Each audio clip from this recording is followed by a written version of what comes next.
বন্ধুরা, আমি একটা নতুন রেসিপি ট্রাই করেছি আর তোমরাও চাইলে করতে পারো। যদি তোমাদের বাড়িতে ভিজে ভাত হয়ে যায়, মানে আগের দিন রাতের ভাত যদি বেঁচে যায় আর সেটাকে তুমি ফেলতেও চাও না, হ্যাঁ, আর সেটা ভাত কী করবে, মায়া লাগছে। অনেকে তো ভাত ভাজা খেয়েছে।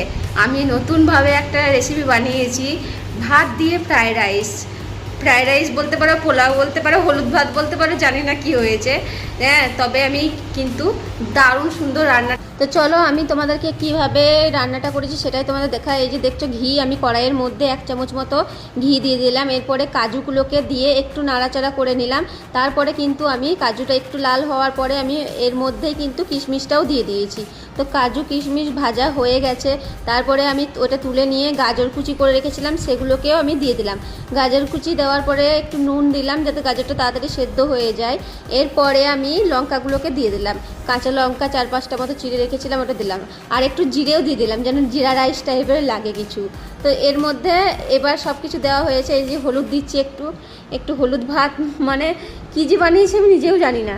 এই যে হলুদ দিয়ে তারপরে ভাতটা দিয়ে দিলাম। ভাতটা দিয়ে নাড়াচাড়া করার পরে দেখছো কালারটা কেমন সুন্দরভাবে চেঞ্জ হতে লেগেছে। আর এত সুন্দর যে খেতে হবে সত্যি বলছি আমি ভাবতে পারিনি। আর আমি যত ভালো রান্না করতে পারি আমি জানতামও না। এই যে চিনি দিয়ে দিচ্ছি যেন মিষ্টি, ঝাল, নুন যেন সব কিছু পারফেক্ট হয়।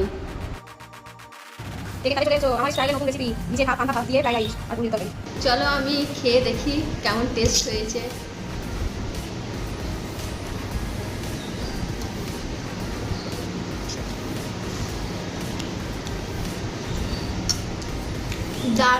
দারুণ হয়েছে, কি বলবো, বলার কোনো ভাষাই পাচ্ছি না।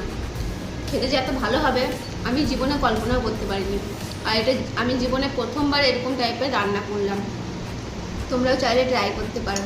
আর সত্যি কিন্তু খুব সুন্দর হয়েছে। আমার মুখের কথা বিশ্বাস যদি না হয়, তোমরা নিজেরা রান্না করে দেখো, খেয়ে দেখো, তারপর বলবো।